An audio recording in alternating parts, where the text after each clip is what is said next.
देश भर में 9 जुलाई को भारत बंद का ऐलान किया गया है। ये बंद 10 केंद्रीय ट्रेड यूनियंस ने मिलकर बुलाया है। इनमें बैंक, बीमा, डाक, कोयला, खदान, हाईवे और कंस्ट्रक्शंस जैसे सेक्टर्स के 25 करोड़ से ज्यादा कर्मचारियों के शामिल होने की उम्मीद है। इस विरोध प्रदर्शन को भारत बंद का नाम दिया गया है। यूनियंस का कहना है सरकार की नीतियां कंपनियों को फायदा पहुंचाने वाली और मजदूरों के खिलाफ हैं। ग्रामीण भारत से किसान और खेतीहर मजदूर भी इस बंद में शामिल होंगे। लेकिन ऐसे में सवाल उठता है कि इस बंद में क्या क्या बंद रहने वाला है और क्या क्या खुला रहेगा, और इन सब के बीच में आम लोगों को क्या कोई परेशानी हो सकती है।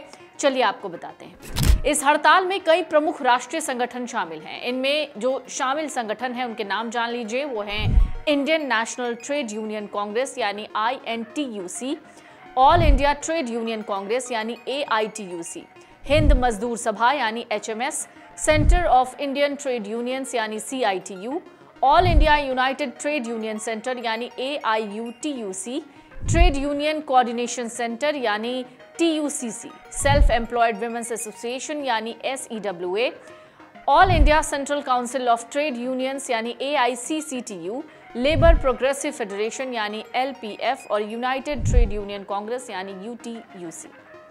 क्या खुला रहेगा, क्या बंद रहेगा? इस हड़ताल से कई क्षेत्रों पर असर पड़ने की उम्मीद है। इनमें बैंकिंग और वित्तीय सेवाएं, डाक विभाग, कोयला खनन और कारखाने, राज्य परिवहन सेवाएं, सरकारी कार्यालय शामिल हैं। NMDC और स्टील और खनिज क्षेत्रों की कई सरकारी कंपनियों के कर्मचारियों ने भी हड़ताल में शामिल होने की पुष्टि की है। हिंद मजदूर सभा के हरभजन सिंह सिद्धू ने कहा है कि इस विरोध प्रदर्शन में सार्वजनिक और निजी दोनों क्षेत्रों के उद्योगों और सेवाओं में मजबूत भागीदारी देखने को मिलेगी। बैंकिंग यूनियंस ने अलग से बंद के कारण सेवाओं में व्यवधान की पुष्टि की है, लेकिन बंद आयोजकों के मुताबिक वित्तीय सेवाएं प्रभावित होंगी। बंद आयोजक कहते हैं हड़ताल में सार्वजनिक क्षेत्र के बैंक और सहकारी बैंकिंग क्षेत्रों के कर्मचारी शामिल हैं। इससे कई क्षेत्रों में शाखा सेवाएं यानी जो ब्रांच सर्विसेज हैं, चेक क्लियरेंस और ग्राहक सहायता जैसी बैंकिंग सेवाएं प्रभावित हो सकती हैं। 9 जुलाई को स्कूल, कॉलेज और प्राइवेट ऑफिस खुले रहने की उम्मीद है। हालांकि परिवहन संबंधी समस्याओं की वजह से हो सकता है कि इन पर असर पड़े। ट्रेड यूनियंस और सहयोगी ग्रुप की ओर से कई शहरों में विरोध मार्च और सड़क प्रदर्शन किए जाने से सार्वजनिक बसें, टैक्सियां और ऐप आधारित कैब सेवाएं प्रभावित हो सकती हैं।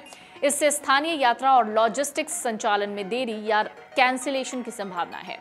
9 जुलाई को देशव्यापी रेलवे हड़ताल की कोई आधिकारिक घोषणा नहीं हुई है। हालांकि देश के कई हिस्सों में बड़े पैमाने पर विरोध प्रदर्शन और सड़क जाम की आशंका है, जिससे कुछ इलाकों में ट्रेन सेवाएं बाधित हो सकती हैं या उनमें देरी हो सकती है।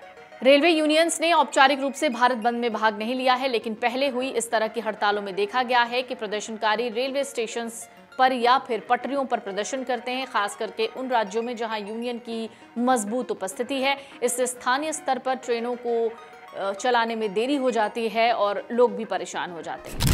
एक बार फिर से जान लीजिए क्या क्या बंद रहने वाला है। देशव्यापी हड़ताल के दौरान कई जरूरी सेवाएं बंद रह सकती हैं, जिसका सीधा असर आपके ऊपर पड़ेगा। बैंकिंग सेवाएं, बीमा कंपनियों का काम, पोस्ट ऑफिस, कोयला खदानों का कामकाज, राज्य परिवहन सेवाएं, सरकारी बसें, हाईवे और कंस्ट्रक्शन का काम, सरकारी फैक्ट्रीज और कंपनियों का प्रोडक्शन। क्या खुला रहेगा? निजी क्षेत्र की ज्यादातर कंपनियां काम करेंगी। अस्पताल, मेडिकल, इमरजेंसी सेवाएं सामान्य रहने की उम्मीद है। निजी स्कूल, कॉलेज और ऑनलाइन सेवाएं। क्या हड़ताल पर जाने की वजह है, ये भी जान लीजिए। भारत बंद का आह्वान देश के 10 बड़ी केंद्रीय ट्रेड यूनियंस ने मिलकर किया है।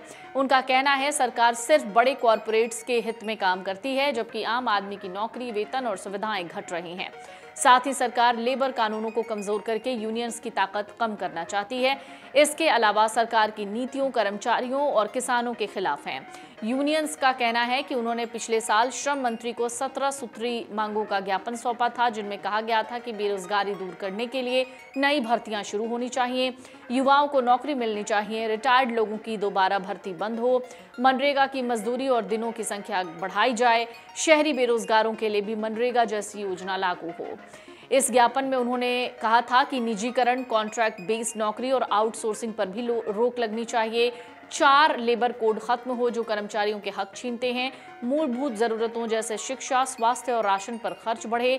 सरकार ने 10 साल से वार्षिक श्रम सम्मेलन आयोजित नहीं किया है। ये सब मांगे उस समय ट्रेड यूनियंस की थी, लेकिन अब इस वक्त जो बंद हो रहा है उस बंद से क्या खुला और क्या बंद रहने वाला है, उम्मीद है आपको पता चल गया होगा।